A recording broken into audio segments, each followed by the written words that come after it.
are joined by the amazing star of Hypnotic, Kate Siegel. Thank you for joining us today. Yeah. You guys can't see it, but I'm doing a super cool dance. Well, this will be on video so they can see the dance. Oh, So okay. Now I'm doing, I guess it wasn't that cool. Am I? I thought it was pretty damn cool. You guys, you know what? Just for juxtaposition, I'll show you guys my dance was this. Yeah. That's good You did stuff. the one that was like that. What's like the Shaq meme where you're like doing like the little shimmy? Oh, there it is. We're gonna turn that into a GIF or a GIF, whatever they're called. But yeah. Right. So tell us a little bit about your character in Hypnotic. Jen is in Hypnotic. She is our main character. She's our every woman. Jen's been going through a tough time. She is in the middle of leaving her fiance. She lost a baby, and she's just her life sort of feels like it's falling apart. She's lost her job, and she just feels, I think, like most of us feel, like she's held together by like chewing gum and platitudes. And so Jen's best friend Gina is functioning great. Gina's got a new house, Gina's got a new job, Gina's looking cute.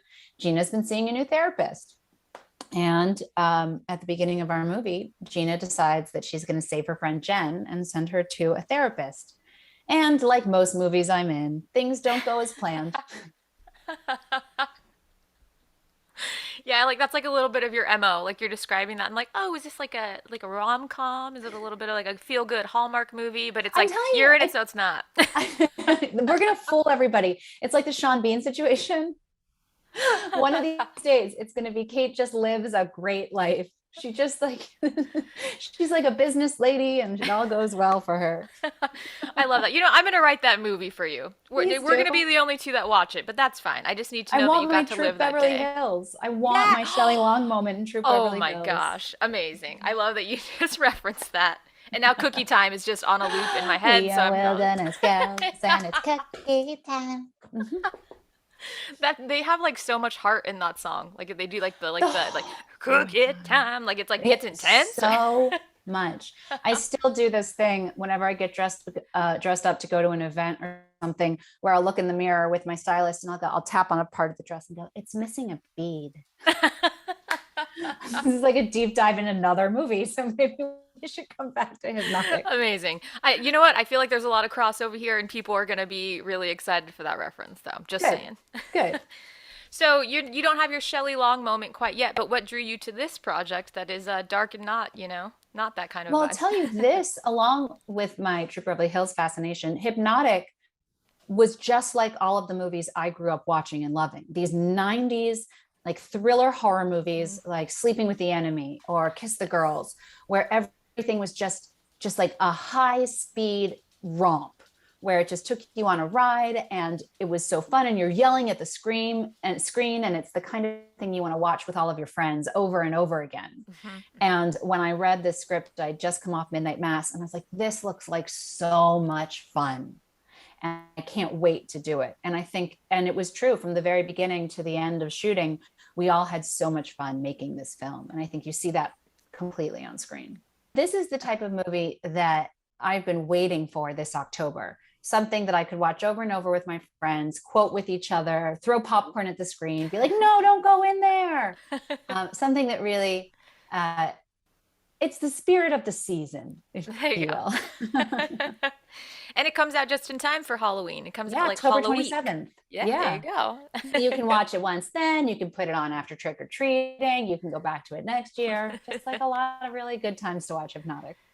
That's a solid itinerary. That's a good hypnotic itinerary that you just gave everybody. Yes. As the horror queen, this is a bequeathing of a royal decree. Here, here.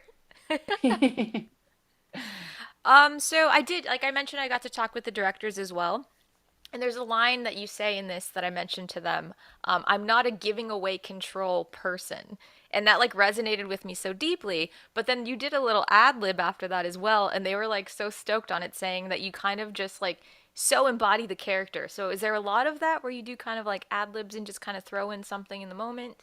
I have a lot in common with Jen in the sense that I tend to filter all of my emotions through a lens of humor. Like that's my Mm. first and last line of defense is to kind of like shake it off with a joke. And so I would find myself swept away because the script led me there so completely, like in that moment where she walks into this office and it's literally covered in red flags. She's just like, all right, I'm here because Gina's my best friend.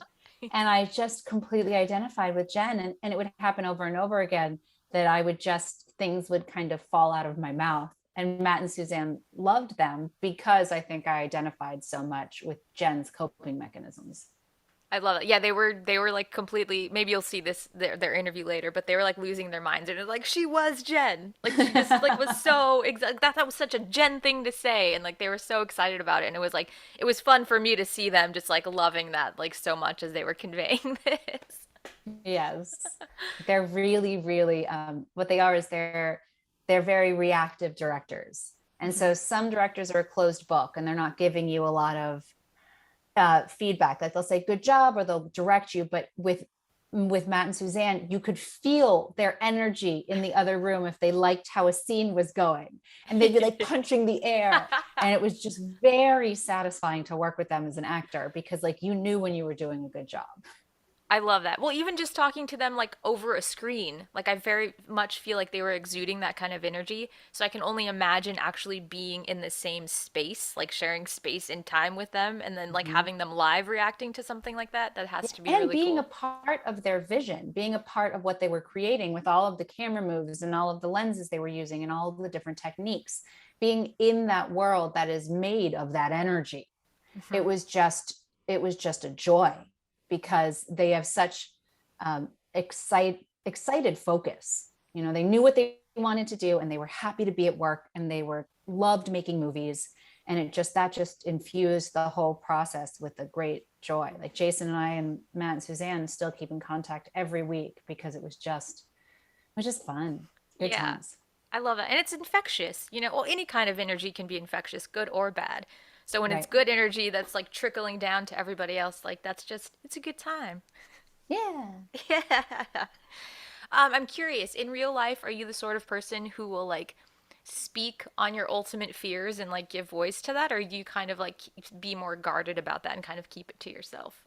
I'm the least guarded person. I have such a problem with like immediate intimacy with strangers. I'll tell people everything right away. My therapist hates that. She's like, you've got to have better boundaries in real life. So, what do you want to know? Tell me. This is perfect. Oh, you should have started with that. All right. Restructuring this whole thing. Hold on, scrapping these questions. So, have you ever done hypnotherapy?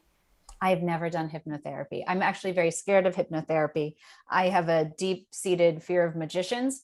I Okay. just I don't like it. I'm scared of them. They're my greatest fear, that and like something happening to my children. Yeah. But like I'm really like very afraid of magicians and and magicians who do hypnosis. And so I Okay. know that it's a different thing. There is a Hmm. like a medical field of hypnosis, but my only introduction to it was like magicians making people cluck like chickens, and I just don't want it. I don't want it. I don't like it. I'm not a person who gives away control very Hmm. easily. Okay. So you're an open book, but you don't give away control. You'll give them the information when you're in control of that information. Well, I think there's a certain power in having no secrets Hmm.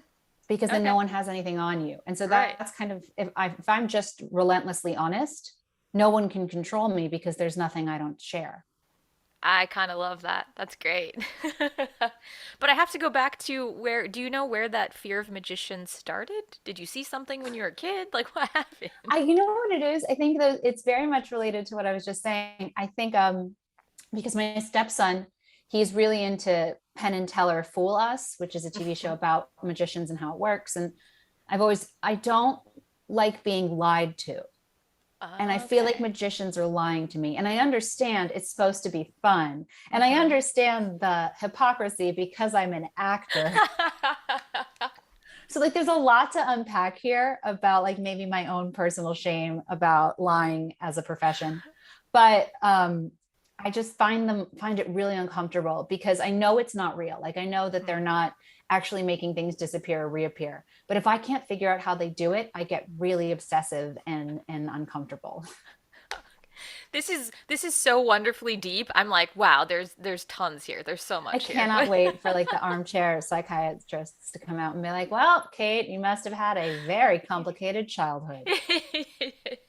This is going to be the day that you're like, this is the day I want to take off from the internet, please. Like, just delete my name for a day. It's going to be this day. Today. It's just so So, interesting. Yeah, one day, one day. I don't know. so I I think I'm apologize for grateful that. for it. Yeah. No, it's fine. I do. I love the fact that what I do touches enough people that they want to have opinions about it. That Hmm. feels important. And overwhelmingly, the people are kind and they reach out with thoughtful analysis of what I've been doing. And so I just it tickles the I hope I'm good enough feeling. Like I hope I'm deserving and worthy of that kind of attention. So, you know, wow, we're really going there. We're It's like really the most deserving and worthy of that attention. Like I have to say honestly, like I'm such like a fan of everything that you do, but I was trying to think of a way to describe it that would make sense. I don't know, every character that you play, I feel like you really embody it in like this very raw kind of way. And it's just a certain energy that it has. It just feels very genuine. And they're not the same kind of character. Like they're different. So it never feels like you're just playing yourself, but it feels very raw and genuine. And I think that's a rare thing to be able to do. And that comes across on screen. And I think that's part of the reason that it's just like, like we just love your work. thank you. That's very Yeah. kind. Yeah. All right, I'm going to go back on the internet then for that. Okay. So for that day, you can be on the internet. I'll let you know. I'm Yeah. like, all right, this is the day. Get This is back the on the good internet. internet day. It's a good internet day. Let's see. We have time for one last question, so let's Mhm. pick. Oh, is there anything within like the horror genre that you haven't gotten to do, but that you would like to do? Um, I actually haven't done a lot of body horror, like The Yeah. Fly, where like something terrible happens and your whole thing Yes. transforms. Or to pull from what's close by, like Gerald's Game, where her hand is Mm-hmm. degloved. That was disgusting. Yeah. That was like Amazing. real awful. And I'm so into the way that special effects makeup works. And I would love to do one of those things where like I slowly transform into a monster. Any kind of like, yeah, body horror would be really something I would be interested in doing. Very cool. Okay, so hear me out. Troop Beverly Hills, but with body horror. Maybe? Oh my God, it's like a body snatchers movie with Troop Beverly Hills, like Children of the Corn meets Troop Beverly Hills. Yeah, there it is. Green light. Boom. Do it. Green Done. light. Boom. Yeah. Amazing. Well, this has been amazing. Thank you for bearing with me for technical difficulties as Anytime. well. You're amazing. Thank you for having me. Yes, Hypnotic streaming on Netflix. Check it out. Welcome to Convo Fango. Today we are joined by the directors of Hypnotic, Suzanne, Coote, and Matt Angel. Yay! Thanks for coming to hang out today, guys. Of course. So tell us what Hypnotic is about. Ooh. So do you wanna take this one? No. Yeah, I mean, I think. Oh, so No, ready. go ahead. Go ahead. Hypnotic is it's a psychological thriller about a woman who is going through a rough time in her life, kind of sparked by a loss she recently had, who seeks help from a psychotherapist, and kind of puts her trust in him, and soon discovers his nefarious intentions behind putting her under hypnosis. Oh, that was fantastic. good? Yeah, I do it. I would have never said that. Bang up shot. Okay, and now let's hear your elevator pitch on this. Well, I was just gonna say it was about grief. Oh, So way to be like cool. no, I just I no. threw grief in there though. Yeah, so. yeah. Yeah. I think it's about. It's hard. Matt and I were talking about how pro mental health we are, and like mental health awareness, and then we really hope people still go to therapy. Like, please go to therapy. Yeah, everyone after go this, to like, therapy. all the time. There's nothing wrong with We it. get like multiple therapists. Yes, it's a very specific kind of therapy being used here, so it's not like across the board Yeah. scary, Exactly. Yeah. Exactly. And I think part of what makes the movie interesting too is that she does start to feel better, because there's something about talking to someone else that makes you feel better, regardless of if down the line their intentions become nefarious. I think the tagline kind of says it well. Like, when the mind is locked, be careful who holds the key. That's a cool. We love that tagline because be careful who you give that to. Yeah. That's a fantastic tagline, actually, and it's such a terrifying concept. Like for me, that's something that's really scary. Yeah. And she has this great line. What was it? I'm not a giving away control person. Yeah. That's like so like that's like just who I am innately as a person. Yeah. So that concept of relinquishing any sort of control, that's terrifying. Yeah. Yeah, I love how she added to, she improv. Kate. She says, yeah, Kate's. So she does the line, I'm not a giving away control kind of person. And then she added, so pass. Yeah. Yeah. Which is just so Jen. It was very Kate's. Instincts are just so small. Yeah, her like Yeah. her version of Jen. It was just, she was Jen. It was great. That's amazing. I love that. Now I love the line even more now that I know that little last bit was improv. Yeah, so pass. I love her in everything that I've seen her in. She's amazing in this. What was it like getting to work with Kate, and how did she come to this project? She has our heart. We love Kate. Yeah, I mean, Because honestly, you know what it is? I think the first time we talked to her, I told her I loved her. Which she said that she was like, Yeah. I'm pretty sure you guys said I love you the first time we talked. And I was like, I'm just not. we Neither did of us say are that. cool. We're just not cool. We're No. just like, we love you. That's amazing. That's to me that's Yeah. cooler than trying to be cool, you know? I'm like, Yeah, nah, you're yeah, just no, being not open cool. and genuine and honest. Not cool at all. No, we hit it off Yeah. with her right away. It was just like, you know, thank God this is going to be such an incredible experience, because she was, gives you everything. she showed up. She She gives you she everything. gives you everything, and so from the get-go, it was just an incredible, we had such an incredible bond with her, and are literally like, you can never not work with us again. Like, Yeah, no, you're trapped. Yeah. That's good. So yeah, it was wonderful, but she showed up and gave it her all, and it was great. It felt like a very honest relationship, which is very important for directors with their talent. So that was really a pleasure to get to work with actors who handed us that trust. And like she was like she would just be like, give me something, and it would be so fun to direct her. Yeah, Because you'd be like, okay, wait a minute, let me think for a second. she's game. She's just game She's for fucking anything. game, She wants to yeah. get there. She takes it seriously. So Not that she really needs our help, you know, but like no, but it's it a makes it fun. collaborative experience. Yeah, it makes, Right. it, makes Yeah. it a lot. It makes it a lot of fun. That's the joy of getting to work with actors like that. And we're I would consider ourselves like we're very big on visual, but we're also more than anything, obviously, characters like is everything. So to get to work with actors that really like actors, directors, it's nice. Amazing. It definitely comes through in the final film. And I think there is something, it's not just taking a great actor and being like, okay, letting them loose and go. There's something that comes from having a chemistry with the directors in the collaborative process, and that all comes through in the end. Yeah, for sure. Also, speaking of you guys being very visual directors, the set design in this, there's like some very distinct, yeah. like so Roger many Fire. like visual.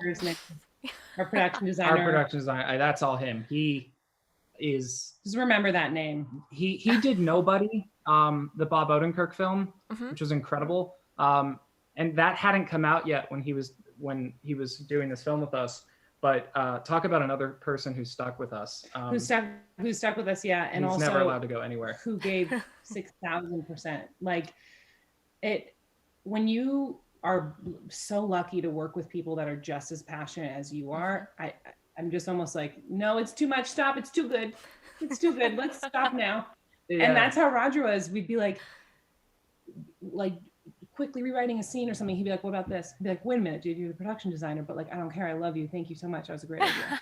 Yeah, no, I mean, he literally, there was a day where we were really struggling with this set that on location, and he came to us and was like, look, I'm really struggling with that room. I'm struggling with what options we have there and the limitations we're put in. Like, is there any way we could move it to this room? And what if we tried this? And it was a flag on the play, like massive change in the finale of the film that led us to, it gave us the opportunity to put in so much like symbolism and close out storylines if you're paying attention, you know, if there are little things you catch, like Easter eggs, and really wrap this up in such a beautiful way. It gave us lighting opportunities. It did so much, and it was all because he was like, I'm struggling with the limitations we have in this room. What can we do in this room? And I mean, we went into rewrites with it, and that's an incredible production designer. I mean, that's beyond an incredible. Like, he's just unbelievable. But also, I think it's emblematic of the relationship we try and have with the keys of our department, like our department heads, as in addition to everyone on set. Like, we want people to come to us with ideas, not, mainly just because like we don't feel like there is a hierarchy. I mean, like, yes, we're the ones calling action, and we have to be there, but like a team. It's 100% a team, and so it makes it fun. It's not fun right. if you don't do it with everyone. Yeah. Like, I hate when people are like, my crew, and I'm like, yeah, crew. But I'll just say, like, when it came to Mead's sets, because we ended up doing so many builds on this film, Mm-hmm. Roger, Roger, we said to Roger Fires, we said, we want his character sleek, his character is modern, his character is very like intimidating.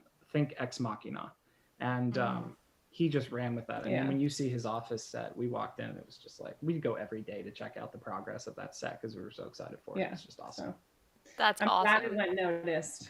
No, and it's one of those things where I'm like, oh fuck, like this is gorgeous, and I'm like drawn to it because it's so chic and amazing and sleek and just beautiful, but then also like ominous at the same time, and I'm like, I don't feel great about it either. So, like, yay! Exactly.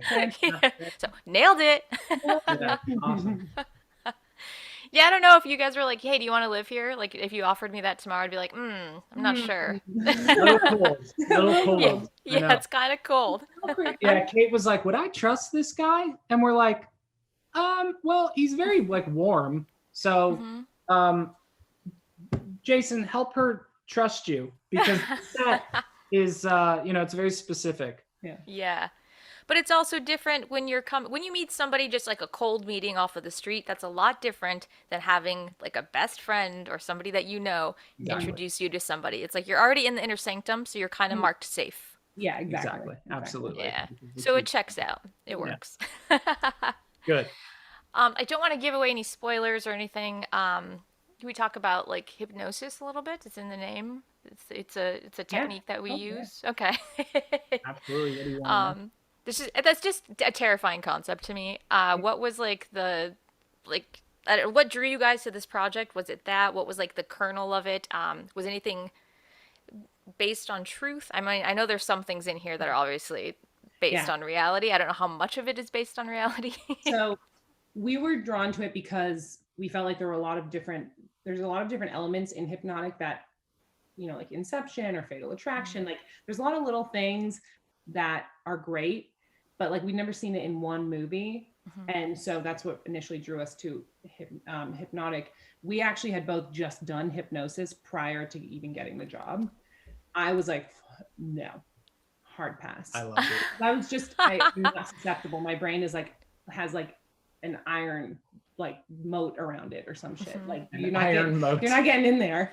That's and an Matt interesting was just concept, like, an iron moat. Matt was just all malleable and like, come on, baby, like, come on in here. Yeah, bring it. All these hypnotists are watching this now, being like, challenge accepted. Like, you just put like a target on yourself. Oh, exactly. Yeah, and then what was the second part of your question? Oh, the what was that? Just as far as like, there are things in there that I know are like pulling from references, and some of those references are real life. Yeah. MK Ultra is real. Yeah, there's a lot of. Okay, I didn't want to say that in case it was a spoiler, but yeah, that one's for sure reality. It is. We'll say MK Ultra is tied into the film in some way. It bears a lot of significance. It's not talked about a lot, but it has a lot of significance because of its historical relevance. I keep forgetting what I was going to say. Okay, well, I got you. So there's a lot of, without giving away too much stuff, there's a lot of true crime with hypnosis in it. And you're like, that was fun. That was fun researching, literally doing what Jen does at one point in the film, like getting to Google like hypnosis crimes. That's not a spoiler. No, it's not. You're right. We're like, oh god, don't ruin anything. As long as it's you guys saying it and not me. That's why I was I like, know, I can yeah, like yeah. put it out there, and if you want to like go with it, we can go with it. Otherwise, I'll shut up. Chelsea, just yell at us if we. Yeah, that was a really fun part about it. Getting to kind of research, are there actually circumstances like stories out there that people have been hypnotized and suggestible enough to do stuff outside of like theaters? And so that was fun. The other thing is with the hypnosis sequences, we wanted them to be, you know, and a lot of this was brought into the trailer for the film, very hypnotic, right? Mhm. Like there's an element of camera work that we incorporated. The first shot we ever thought of was a shot that takes place a couple times in the film, but it's a rotating camera as you move in or pull out. Because, you know, the first thing that comes to mind for me when I think hypnosis is the swirl, right? Very like Hitchcock Vertigo, that kind of image. Ticking clocks, metronomes, flashing, like pulsing, like just rhythm. Without hitting you over the head, though, that was important for us too, not to go into like you're getting very sleepy vibe, you know. No, so. we didn't do a pocket watch. It's subtle, yeah. A pocket watch. I think it's just our way. You know, there's a lot of stuff we did visually to incorporate the theme of hypnosis. Yes. As much as we could, we threw in there because those are the sequences. I mean, they're, you know, that are really important to the film. I think we were telling someone else we probably scared Netflix a little bit because when we got the script, when they came to us, they brought us the script, and you know, we were like, oh, this is a lot of fun. This has a lot of potential. We were talking about the hypnosis sequences and how we want to execute them and how we see them, and we were like, okay, what if? And we pitched them a very abstract, like, because when I did hypnosis, my hypnotherapist, I mean, you're on a beach. There's a staircase on the beach. You go up the staircase. There's a door. In the door, there's a black void. Then there's a cube. What's in the cube? And I was like, this is... Let's film that. Exactly that. Let's do that. And they were like, no. No. And I was like, oh, sorry. But again, like, I think we found our ways to kind of incorporate the abstract nature of hypnosis in a commercial way. Mm-hmm. Right, without being like in a Dali painting or something. Like, right, exactly. Exactly. That's a good way of putting it. I got you. I'm here with you. You're there. See, I was gonna ask you guys if you had either done hypnosis or if you ever would, but you both were like, hell yeah, we've done it. And I'm like, what? Like, I'll tell you though, I have done it 3 times since making the film. after the film. Okay. All right. Yeah. I'm crazy. He's a psycho. I don't know. I think it's fun. I think it's just, awful. I think it's cool. Okay, Suzanne, why was it terrible for you? Just because it didn't work for you, or? Yeah, I was just thinking about my entire to-do list. The whole, like, I gotta do this, I gotta do this. Like, also like, am I breathing weird? Like, I'm just not a good therapy person. Like, I'm just not. I'm like everything's not highly suggestible is what they would. Okay. Yeah. Not highly. See, I don't know. I imagine that's what I would be like just like my brain is somewhere else and I'm supposed to be focusing on being hypnotized, but I'm like, oh, I have to like go and like edit this thing or something. But I don't know. Maybe I would be like clucking like a chicken. I don't know. Within 3 seconds. I don't know. No, seriously. It's it's hit or miss. Yeah. That is one thing we also didn't do in the film. No clucking. No, none of that. There was no clucking like a chicken. Bonus features, maybe. Yeah. Deleted scenes. Spoil. I'm sorry. Always with the spoiler. I'll do it. I'll cluck like a chicken. That's fine. I think that's the other scary part of it is the unknown element as well. Like, not only are you potentially relinquishing control, but it's the potential of it because you're like, I don't know how susceptible to this if I've never done it. So it's like a weird toss-up kind of thing. Yeah, and unknown brings to mind that word, the other unknown aspect of you really do, if you hand yourself over, lose time. And so it's the unknown of what happens in that time. Most of the crimes committed, like the true crime stuff, is much darker and upsetting than the commercial aspects of this film. They happen. But they happen, and it's because there's a missing time. And one thing that's fascinating about hypnosis, and it takes place in this film, is the kind of bleed through that happens, where you start to remember little things as you go about your day, your month. I mean, who knows how long it's been before you, how long it can be before you have kind of this breakthrough memory of something while you were under hypnosis. That happened to me. I got up and I was like, I had that moment Jen has, which we put in the film, where I was like, that was an hour and a half. Like, Whoa. Yeah, like, what'd you do? I remember this, I remember that, I remember up to this point, and then it was done. And apparently you're supposed to, like, you helped me in that hour when I have no recollection. Like, I guess I got to take your word for it. Like, hell no. Yeah. So the Yeah. unknown in that regard is kind of the most like unnerving, unsettling part. Yeah. I feel like I would have to have like a supervisor there, like maybe like my best friend, like someone who knows all your shit anyway, you know, or like Right. most of it, and then just sits to make sure, like, yeah, you didn't do anything weird in like that hour span. You were just sitting there and like talking. You didn't go like rob a bank or something. Yeah. It is kind of creepy. Yeah, it's really creepy. Yeah, the more, I'm just not there. As you're scheduling your appointment for tomorrow. It's cool. Yeah, right. No judgment. It's cool. I'm glad that it works for you. I get it.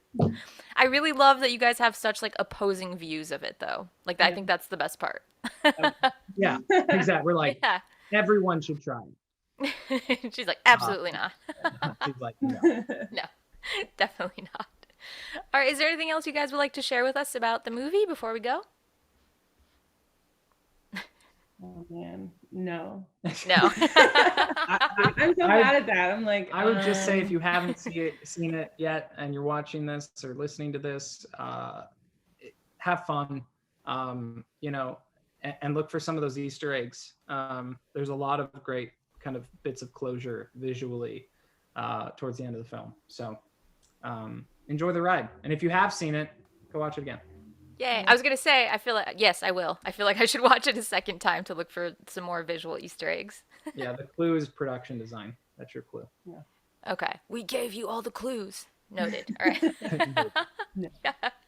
All right. Thank you guys so much. Thank you. Hypnotic is on Netflix, so make sure you check that out.